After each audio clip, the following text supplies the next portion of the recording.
ঠাকুর মা স্বামীজির শ্রীচরণে ভক্তিপূর্ণ প্রণাম জানিয়ে আজকের নিবেদন শান্তি অন্তরের সম্পদ নিজের জীবন দিয়ে বুঝিয়েছেন শ্রী শ্রী মা সারদা।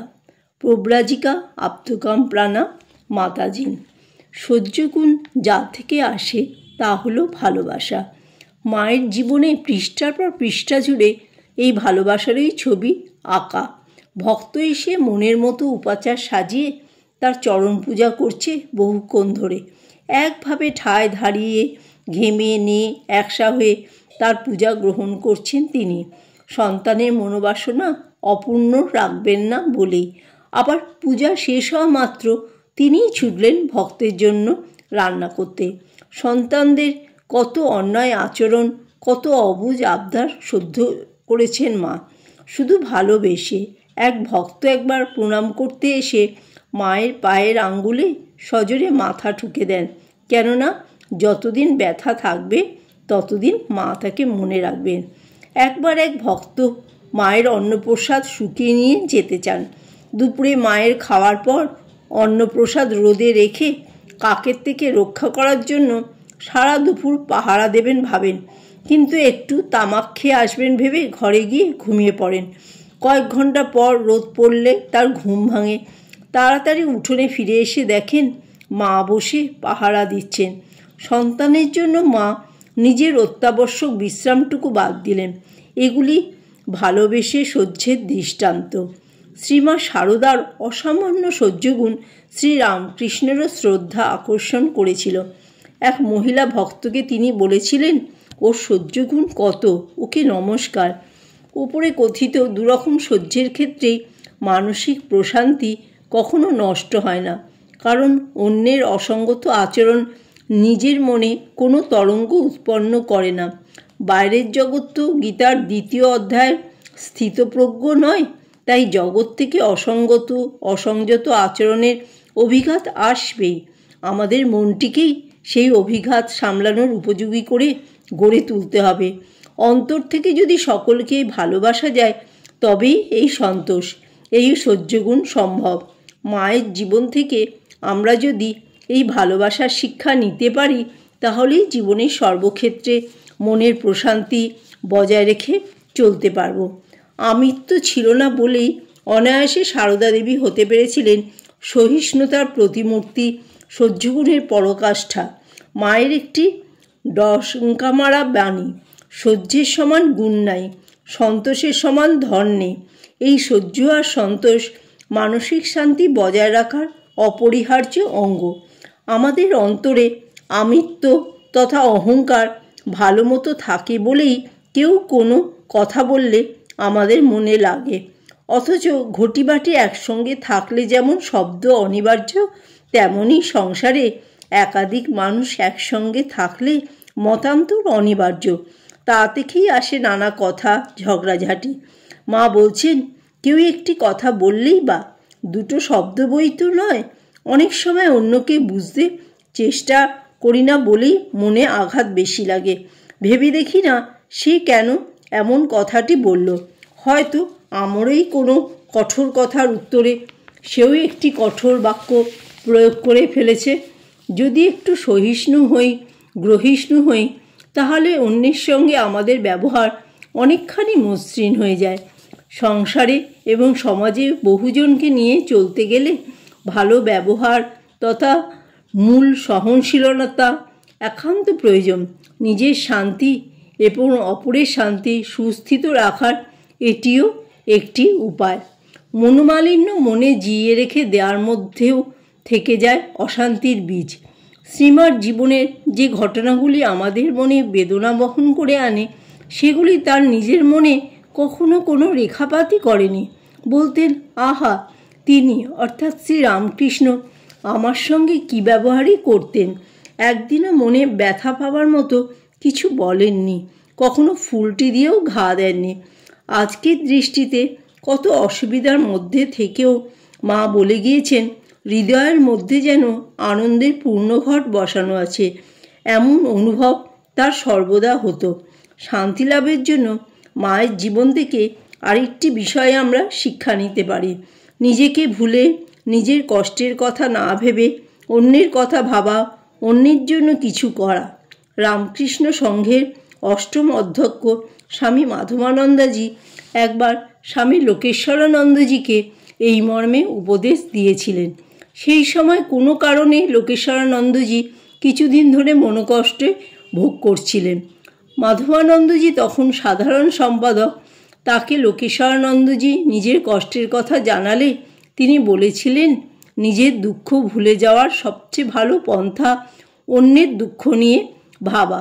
এরপর তিনি যুদ্ধ বিধ্বস্ত রেঙ্গুনে লোকেশ্বরানন্দজিকে রিলিফ করতে পাঠান। ঘটনাও তাই ঘটেছিল।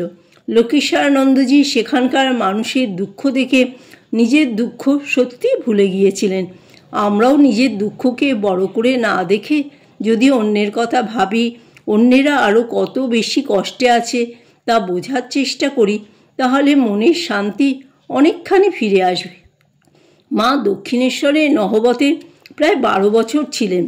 তার থাকার অত্যন্ত অপরিসর ঘরটি এবং সারাদিনের প্রচণ্ড পরিশ্রমের কথা ভেবে আমাদের মন বিচলিত হয়।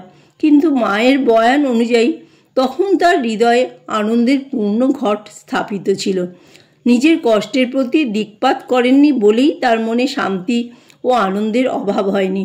শুধু অন্যের প্রতি কল্যাণ ভাবনার অভাবই নয়, তলিয়ে দেখলে বোঝা যায় মনের মধ্যে ষড়রিপুর অস্তিত্বই আমাদের শান্তি কেড়ে নেয়।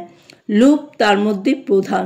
লোভহীনতা মায়ের মধ্যে এতদূর মূর্তি পরিগ্রহ করেছিল যে তার সান্নিধ্যে শুদ্ধ সত্য আধার মাত্রেই নির্লোভ হয়ে যেতেন। একটি ঘটনা, দাক্ষিণাত্যে তিনি যখন রামেশ্বর দর্শনে যান তখন রামনাদের রাজা মন্দিরের কর্মচারীদের বলে পাঠিয়েছিলেন, আমার গুরুর গুরু পরম গুরু যাচ্ছেন, সব ব্যবস্থা করবে। রাজার আদেশ ছিল মন্দির সংলগ্ন রত্নাগারটি যেন মাকে দেখানো হয় এবং তিনি যদি কিছু নিতে চান তাহলে তৎক্ষণাৎ যেন মাকে তা উপহার দেওয়া হয়। মা কিন্তু ভেবেই পেলেন না তার চাওয়ার মতো কি আছে। মায়ের সঙ্গে ছিলেন তার ভাইজি রাধু। মন্দিরের কর্মচারীরা যাতে মনক্ষুণ্ণ না হন তাই মা বললেন, আচ্ছা, রাধুর যদি কিছু দরকার হয় নেবে এখন। কিন্তু কোষাগার খুলতেই হিরে জহরতের জিনিসপত্র ঝকমক করে উঠল, আর বালিকা রাধুর মনে লোভ জাগবে ভেবে মা উদ্বিগ্ন হলেন। মনে মনে প্রার্থনা জানাতে লাগলেন, ঠাকুর, রাধুর যেন কোনো বাসনা না জেগে। সত্যি তাই হলো। রাধু সব দেখে শুনে বলল, এ আবার কী নেব, ওসব আমার চাই না। আমার লেখার পেন্সিলটা হারিয়ে ফেলেছি, একটা পেন্সিল কিনে দাও। মা নিশ্চিন্ত হলেন। মায়ের জীবনের আরেকটি সাংসারিক বিচক্ষণতার উদাহরণ আমাদের সংসারের শান্তি বজায় রাখার কৌশল বলে মনে হয়। শ্রীরামকৃষ্ণের কাছেই মা সংসারের পাঠ নিয়েছিলেন। তাদের নীতি ছিল, যেখানে যেমন সেখানে তেমন, যখন যেমন তখন তেমন, যাকে যেমন তাকে তেমন। মা বলতেন এবং সেই মতো নিজেও করতেন যে, যা কিছু করো না কেন সকলকে নিয়ে একটু মান দিয়ে পরামর্শ শুনতে হয় বই কি, একটু আলগা দিয়ে সব দিক দূরে দূরে লক্ষ্য করতে হয়, যাতে বেশি কিছু খারাপ না হয়।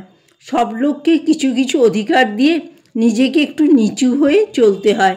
বাইরের সংসারে এবং নিজের মনে শান্তি বজায় রাখার এটি একটি অব্যর্থ উপায়। মায়ের জীবনে যে বৈরাগ্য বা অনাসক্তির কথা আমরা আলোচনা করেছি তা সহজে আসে না, তা সাধন সাপেক্ষ। মানুষকে ভালোবেসে আমরা তখনই কষ্ট পাই যখন তার পিছনে প্রত্যাশা থাকে। আসক্তি থেকেই এই প্রত্যাশা আসে। তাই যথার্থ শান্তি পেতে গেলে জীবনে আধ্যাত্মিকতার প্রয়োজন। ভগবানের প্রতি ভালোবাসাও সহজ নয়। সাধন ভজন করতে করতে ক্রমে ঈশ্বরে ভালোবাসা আসে। মা বলেছেন, খাটতে হয়, না খাটলে কি কিছু হয়? সংসারে কাজকর্মের মধ্যেও একটি সময় করে নিতে হয়। একজন অশান্তি ভোগ করছেন শুনে মা বলেছিলেন, জপ করুক না, দেখি কেমন মনে শান্তি না আসে। তা তো করবে না, কেবল অশান্তি অশান্তি। মা নিজে অত্যন্ত মধুরভাষিণী ছিলেন, চাইতেন সকলে মিষ্টি কথা বলুক। আরও বলতেন, কথা দিয়ে কাউকে আঘাত দিতে নেই। ভাতৃবধূকে একটি মেয়ের সঙ্গে ঝগড়া করতে শুনে বলেছিলেন, কথায় মত্ত হওয়া ভালো নয়, হেঁটেল মারলেই পাটকেল খেতে হয়। শান্তির এও একটি পথ। লোভের হিংসায়, অসহিষ্ণুতার, পরশ্রী কাতরতায় দীর্ণ আজকের অস্থির পৃথিবী। পরস্পরের প্রতি ভালোবাসা, সহানুভূতি, ভ্রাতৃত্ব বোধই পারে জগতে শান্তি ফিরিয়ে আনতে।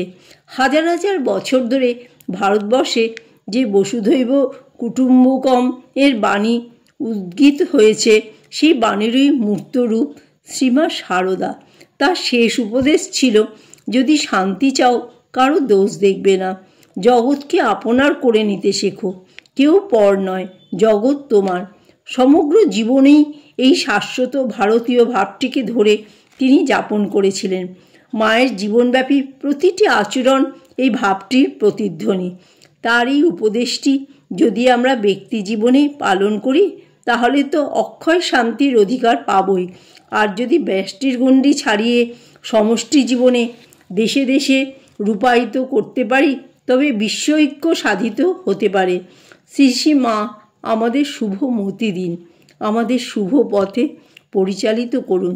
তার আশীর্বাদ সর্বদা আমাদের উপর বর্ধিত হোক, এই আমাদের ঐকান্তিক প্রার্থনা।